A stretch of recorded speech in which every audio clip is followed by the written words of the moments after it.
From the Cronkite studios in downtown Phoenix, this is Cronkite News. But just remember, a country without borders is not a country at all. Kids taken from families, a zero-tolerance policy, border security, and new legislative bills, the latest on the immigration debate. The Next Generation, laying out a vision for the future. We'll tell you about a new campaign giving a voice to the underrepresented. It's more than just a fishtail. It's a story of survival, how people are working to save the Apache trout. Cronkite News starts now. Good evening and welcome to Cronkite News on Arizona PBS. I'm Emily Wirtz. And I'm Amanda Mason. Thank you for joining us. Now tonight, nearly 2,000 children will go to bed not knowing the whereabouts of their parents. They were separated as part of the zero-tolerance immigration policy. President Trump is fighting back against criticism of the measure. He says the splitting of families is the Democrats' fault for obstructing legislation. We want security for our country. If the Democrats would sit down instead of obstructing, we could have something done very quickly. Good for the children, good for the country, good for the world. Arizona Senator Jeff Flake wants answers on the procedures and protocols that surround the zero-tolerance policy. Flake, along with another senator, sent a letter to the Department of Homeland Security Secretary Kirstjen Nielsen. In the letter, Senator Flake asked what DHS policy or legal theory provides the justification for these separations. He also asked if there are any training protocols for the personnel who separate children to make the ordeal less traumatic. There's been no statement from Senator Flake's office on whether Secretary Nielsen has responded to him. She did speak this afternoon at the National Sheriff's Association conference. Secretary of Homeland Security defended the zero-tolerance policy. She said the administration will not apologize. Illegal actions have and must have consequences. No more free passes, no more get-out-of-jail-free cards, no more lawlessness. Today, DHS is referring those who illegally cross our borders to the Department of Justice for prosecution. Attorney General Jeff Sessions spoke at the same conference. He says a big reason President Trump was elected is to fix immigration and secure the border. President Trump has said this lawlessness cannot continue. We do not want to separate parents from their children. You can be sure of that. If we build a wall, we pass some legislation, we close some loopholes, we won't face these terrible choices. The numbers will end. The Democrats say there is no way to blame them for the policy. Democrats are the minority in both the U.S. House and Senate today. All 49 Senate Democrats signed on the legislation that would stop family separation. They're now all co-sponsors of the Keep Families Together Act, a bill that was introduced earlier this month.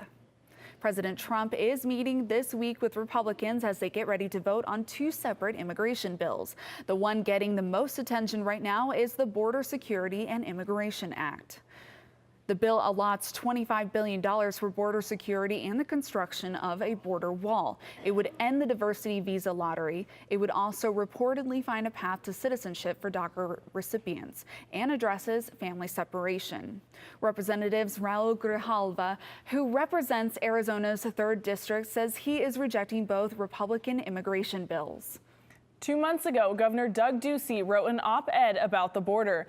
In his article in USA Today, the governor said the border needed to be more secure and said the National Guard was needed to combat drug trafficking and illegal immigration. Today, he's officially running for a second term. I thought that I could come in here and shrink a government and grow an economy and affect the reputation of our state. This morning, Governor Ducey released a campaign video called Securing Arizona's Future. The video touts his achievements since becoming the state's 23rd governor. Ducey faces former Secretary of State Ken Bennett in the Republican primary. There are 3 Democrats who have also filed to run for governor. Besides immigration, education is considered to be a top issue on the campaign trail. Teachers walked out across Arizona for 6 days before the legislation increased their pay. Has the political discourse become too bitter and hateful? Arizona Senator Bob Worsley thinks so, and now he's called off his re-election campaign. He did turn in enough signatures last month to be on the November ballot, but Worsley has said that he's had a change of heart and is leaving politics to go back into the private sector. Worsley has held office since 2012. The 2018 midterms are approaching fast, and local advocacy groups are trying to increase voter attendance this November. Reporter Emily Richardson spoke with members behind the new movement, Me Arizona, about why midterm elections are important for local communities. 2018 is a big year for Arizona politics, with Jeff Flake's seat in the Senate up for grabs and Governor Doug Ducey up for re-election. Today, Me Arizona held their unofficial launch event where they talked with community members about what's next. We are changing the narrative. We are changing what those politicians in those rooms are scheming, criminalizing our communities, taking away our families. That's what we're doing. We are saying, ya basta, ya me cansé, and I'm ready to fight. So Arizona has seen its fair share of civic engagement this year, with movements like March for Our Lives, the Women's March, and Red for Ed. And Me Arizona is using this momentum to inspire others. I think it's now a victory to go from 2010 of uncertainty, full of fear, to a 2018 full of hope and even in a possibility to change the state of Arizona, like I said, to a state that's more inclusive. Me Arizona is a coalition created by local advocacy groups to encourage voters from underrepresented demographics to vote in the 2018 election. The coalition believes that voting in the midterm is just as important as in the general. So we need to make sure that we harness this energy and this focus on the local elections and the local leaders that we need to rise from our communities. We're talking about the underrepresented community, but we're not able to make that change unless we're electing leaders who are actually going to be able to connect and understand what we are going through. Me Arizona members are hopeful for the future of the state and believe that just having conversations with members of the community will increase voter participation. In the Broadcast Center, Emily Richardson, Cronkite News. Coming up on Cronkite News, the rush to save an endangered species. A fish that can be found nowhere else but in the streams of the White Mountains. We'll tell you what needs to be removed from the water to ensure the Apache trout can survive. Plus, why Valley Metro buses are being used to find the hottest spots in the valley. As journalists at Cronkite News, we report on stories that matter to you by focusing on the local impact. We dig deeper and work tirelessly to keep you informed. Live in Wickerburg. Live in Los Angeles. In Cleveland, In Washington. in Louisville, From Jerusalem. Live in Philadelphia. From around the world to right here in Phoenix. At Cronkite News, we report the facts and stick to the truth. I'm Judy Woodruff, anchor and managing editor of the PBS NewsHour. The journalists of tomorrow face a fast-changing media landscape, but quality news remains vitally important to our communities, our country, and our world. At ASU's Walter Cronkite School of Journalism and Mass Communication, students learn solid, reliable reporting, holding the powerful accountable, and rebuilding the public's trust.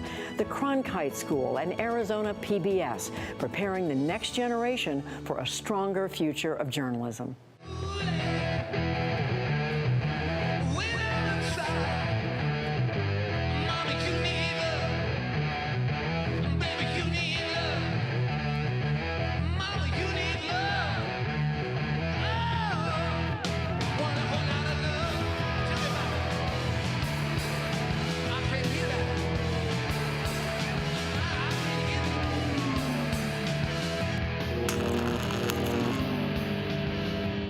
By the year 2050, there will be more plastic in the ocean than fish.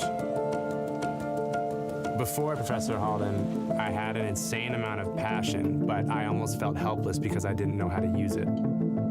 Professor Halden gave me a chance to make a difference. Being at a place like ASU allows you to take these big leaps. Ultimately, the biggest problems in the world cannot be solved alone. This week, not one but 2 bats have been found in Phoenix and have tested positive for rabies. One of those bats was found at the Costco wholesale store off of Cave Creek and the Loop 101. If infection takes hold, there is no cure for rabies and it can be fatal. Craig Levy with the Maricopa County Public Health Department says to avoid bats. If you see one on the ground, it is most likely sick and you should leave it alone and call animal control. If for some reason you are exposed, Levy has some advice. Pet exposure, we want them to call their local animal control program, and they will arrange to pick up the bat and we'll get it to the lab for testing. If people have had exposure or contact with a bat, they need to, first of all, seek medical care and also contact public health officials. Levy also advises people to vaccinate their pets for rabies and says that parents should talk to their kids about leaving bats alone. Arizona wildlife managers say 2 endangered Mexican gray wolves died, bringing the statewide total of dead this year to 6. The deceased animals were found last month. Their deaths are under investigation by the Game and Fish Department. Each wolf was a part of a separate pack located in the Apache Sitgreaves National Forest. Efforts to reintroduce the wolves in Arizona and New Mexico have been ongoing for 2 decades. The U.S. Wildlife Service performs an annual count of the Mexican gray wolf population. The most recent population count was 114 wolves. Arizona's state fish has been threatened for decades, and officials are fighting to keep the species alive. Reporter Nicole Hernandez traveled to Pine Top to see how biologists are trying to save the fish. So these little dark marks are called par marks. Apache trout only exist in Arizona, and to keep them alive, the Arizona Game and Fish Department must remove other trout that compete with the Apache for food and often mate with them, which destroys their lineage. They do this by electrofishing. It's a system that puts a electrical shock in the water that stuns the fish temporarily, and we can net them up quickly. They come out of it pretty quick.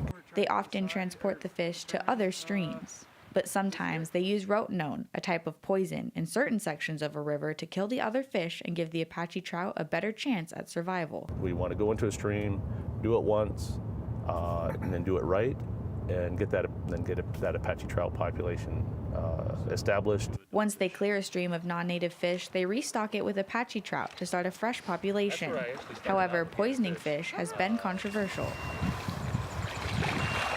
There has been some opposition, some by anglers that like fishing for rainbow trout and brown trout and are afraid that we are going to remove those everywhere that we come across them. But their struggles don't end there. Fire and climate change also threaten the fish. When you have a fire, you remove shade to the stream. There is sediments that go in the stream and they hurt the Apache trout. The conservation efforts have paid off. The Apache trout is one of the few animals that has been moved from endangered to threatened under the Endangered Species Act. It's super rare, and being able to try to help that species get back to thriving, I find it very rewarding. In Pine Top, Nicole Hernandez, Cronkite News. In 2016, Arizona game and fish biologists spent nearly 70 hours working in the streams to save the trout. The North Rim at the Grand Canyon is under a level 2 water restriction. A main pump that supplies water to the North Rim has malfunctioned. Grand Canyon officials are asking visitors and residents to reduce their water use until crews have fixed the pump. Guests are asked to take shorter showers and turn off the faucet while brushing their teeth. Restaurants in the area are also cutting back their water use. They'll be using disposable dishes and utensils. A campaign was launched today to stop the Trump administration's effort to reopen federal lands around the Grand Canyon for uranium mining. The Arizona Wildlife Federation, along with a nonprofit organization called Trout Unlimited, paid for the billboards. They asked the Interior Secretary to, quote, save the Grand Canyon from uranium mining. A 20-year-old ban on uranium mining began in 2012. Ahead on Cronkite News, Valley Metro buses are picking up more than just riders. The vehicles are also picking up the air temperature. Next on Cronkite News, why ASU researchers are equipping buses with groundbreaking weather technology. And currently the weather is 98 degrees and sunny. We'll show you your 7-day forecast coming up soon. This is my last broadcast as the anchor man of the CBS Evening News, and that's the way it is. Carrying on the baton of those who came before us, Our superb team of journalists, writers, reporters, editors, producers work each and every week to tell the stories critical to you.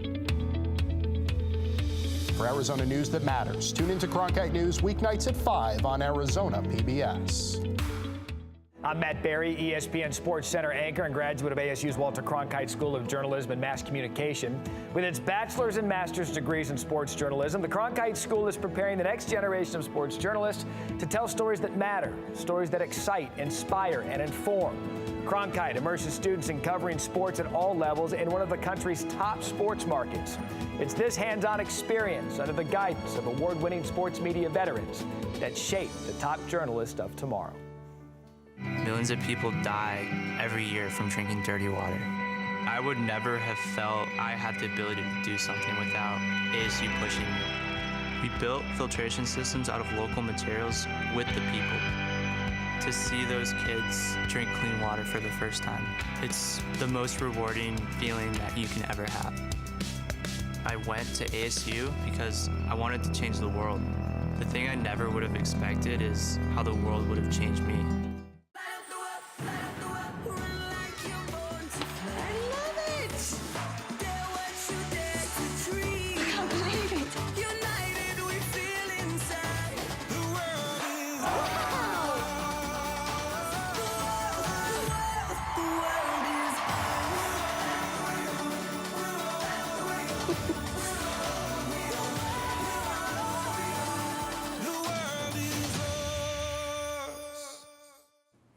Although we've already seen 110 degrees this year, summer only officially begins this Thursday.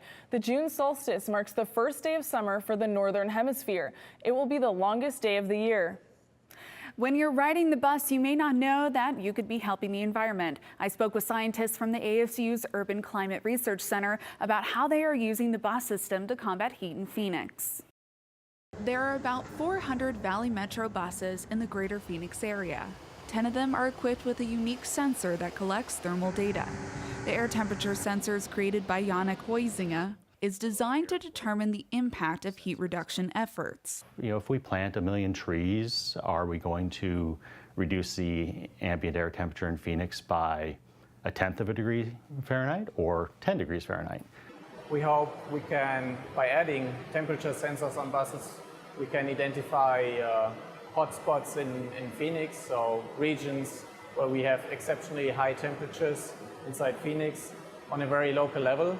Scientists place these air temperature sensors on top of the bus, and they position them in a way where they're not affected by the waste heat from the air conditioning system.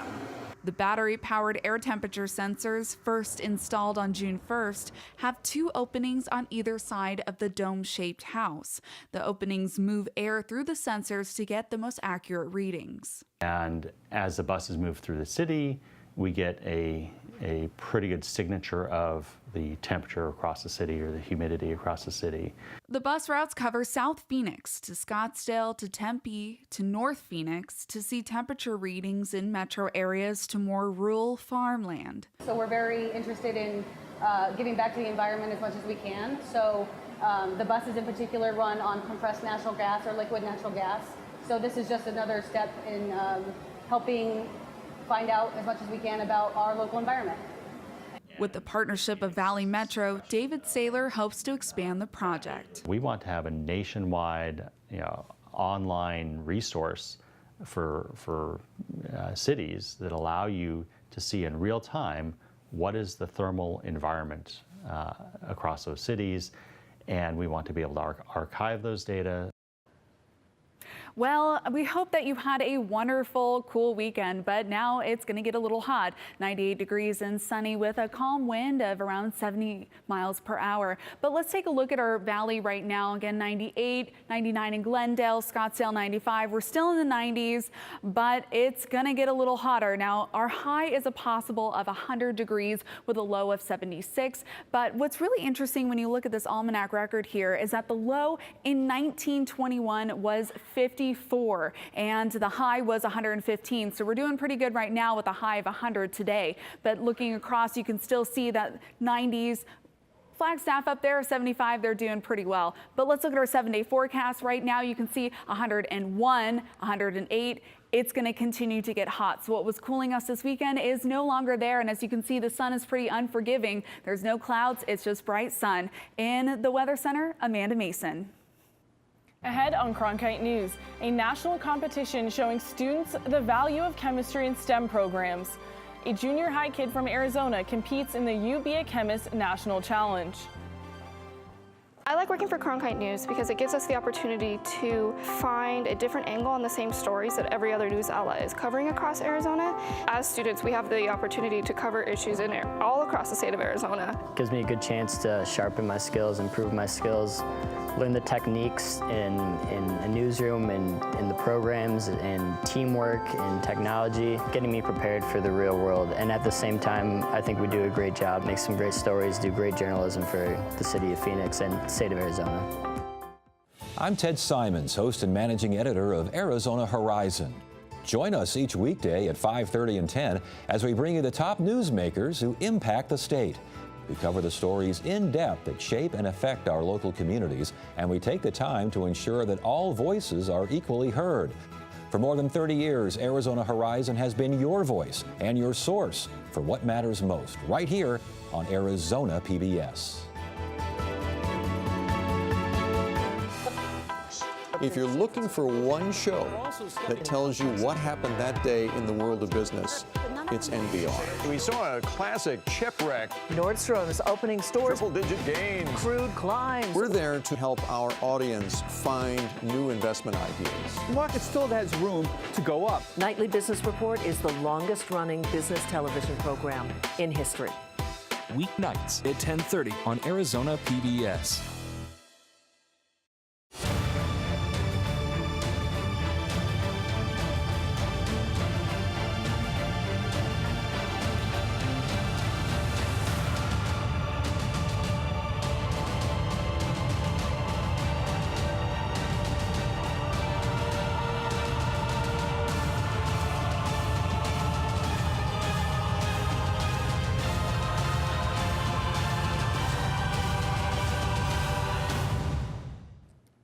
In today's world, you can't escape screens and technology. Many of us have friends or colleagues that appear to be addicted to their phones. And for some addicted to the video games, the World Health Organization has announced gaming disorder as a new mental health condition. A doctor with the World Health Organization's Mental Health and Substance Abuse Department says many people cannot control their video game addiction. It can lead to dire consequences and ruin relationships. Once classified as a disorder, health professionals can work on a treatment plan. Del Monte announced a recall of their veggie platters containing broccoli, cauliflower, celery, carrots, and dill dip. The products may be contaminated with a parasite that can cause intestinal illness. Dozens of people have gotten sick. This recall comes just after romaine lettuce was recalled across the U.S. that was infected with E. coli. And another recall to watch for. Honey Smacks are getting pulled from Arizona shelves with concerns of salmonella outbreak. The FDA says that if you've got the popular Kellogg's cereal, toss it in the trash. At least 70 people across the country have gotten sick, one of them in Arizona. At least 24 people have been hospitalized. A trip to Washington, D.C. typically involves sightseeing and souvenir shopping, but for one Valley 8th grader, it also includes questions about carbon chains. Those were two of the many topics students were quizzed on today at the You Be a Chemist Challenge, as Pat Pabletti in our Washington Bureau reports. Armed only with the periodic table of elements and a piece of scratch paper, these middle schoolers are vying for the title of top chemistry student in the land. Among the 42 finalists was Ella Wang, an 8th grade student at the Basis School in Chandler, who says she has long excelled in science. It's so vast, you can't learn everything, but every time I learn something new, it makes me feel good because I feel like I've gained insight on what makes us and what makes the world. Wang was joined in D.C. by her teacher, Suba Ragasekram, who says she is proud of just how far the 8th grader has come. I do You Be the Chemist Challenge in our school. I coordinate that. We do a local challenge, and my student Ella Wong, she won the local challenge, and in our school And then we moved up to the state. She won the state challenge, which brought me and her here. Wang and Ragasekram weren't the only representatives of Arizona at the competition. Aiden Bloom was a former national finalist who went on to study chemical engineering at the University of Arizona. He told this year's hopefuls that the competition sparked his interest in the field. It was probably, I would say, one of the cornerstones of pushing me into a degree in chemical engineering. My original interest in chemistry really was brought about by the competition. And though Wang was eliminated in the first round, she is excited about continuing her studies in chemistry. At the end of the day, you learn a lot and you feel good about yourself, even if you don't make it all the way, because what you learn from these competitions is what you're going to bring with you for the rest of your life. In Washington, Pat Pobletti, Cronkite News. This is the 14th year for the challenge, which is sponsored by the Chemical Educational Foundation, with the goal of getting middle school students excited about careers in chemistry. Procter & Gamble, the world's largest advertiser, is working towards gender equality within their ads. P&G announced today that they have a plan on having women direct at least half of their ads by 2023. P&G products include Tide, Bounty, Old Spice, Pampers, and Gillette. The company does not produce their own commercials. However, they want their ad agencies and partners to execute this plan. The consumer product conglomerate also plans on including this initiative with gender equality jobs and creative agencies. Only 10% of women direct commercials. Cronkite News is proud to be the news division of Arizona PBS. Here's what's coming up on Arizona Horizon and PBS NewsHour. On the next Arizona Horizon, we'll look at a new report on the vaccination rates of Phoenix children. And we'll hear about a local charity that's opened its doors to the city's less fortunate. That's on the next Arizona Horizon. I'm Judy Woodruff. On the next NewsHour. Portland, Oregon tries to make amends for gentrification, giving residents once pushed out of their neighborhoods the right to return home. That's Monday on the PBS NewsHour. That's it for Cronkite News Tonight. Thanks for joining us. For top Arizona stories anytime, go to cronkitenews.azpbs.org.